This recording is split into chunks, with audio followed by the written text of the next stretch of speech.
Sons and Daughters of God, Daily Devotional by Ellen G. White. We confess Christ.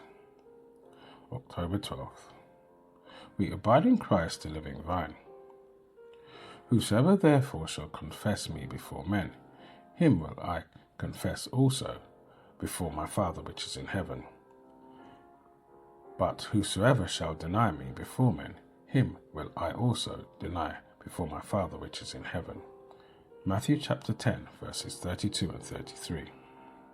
Are we confessing Christ in our daily lives? Do we confess him in our dress, adorning ourselves with plain and modest apparel? Is our adorning that of a meek and quiet spirit, which is of so great price in the sight of God? Are we seeking to advance the cause of the Master?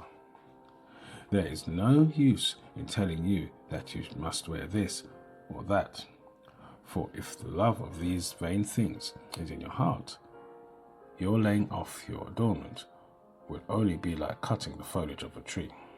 The inclinations of the natural heart would again assert themselves. You must have a conscience of your own. We are to abide in him as the branch abides in the vine.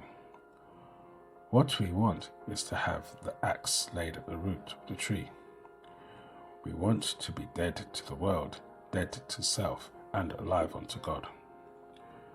We need to come close to Christ, that men may know that we have been with him and learned of him.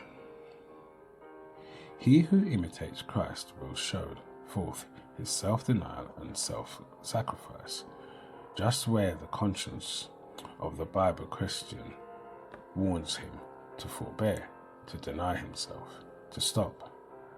Just there, the worldling steps over the line to indulge his selfish propensities. On one side of the line is the self-denying follower of Christ.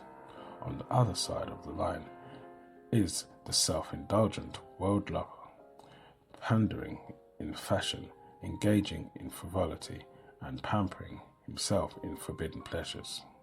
On this side of the line, the Christian cannot go. It is no place for him. Our life must be hid with Christ in God, that when he shall appear, we shall also appear with him in glory.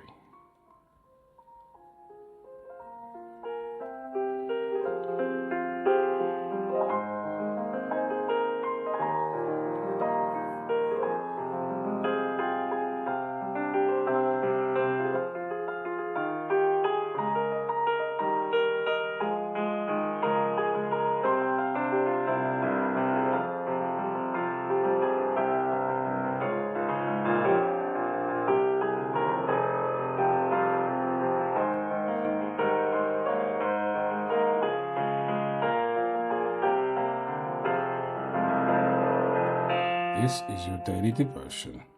We thank you for listening. We hope you can join us again tomorrow. Please also check the YouTube comments for the further study notes.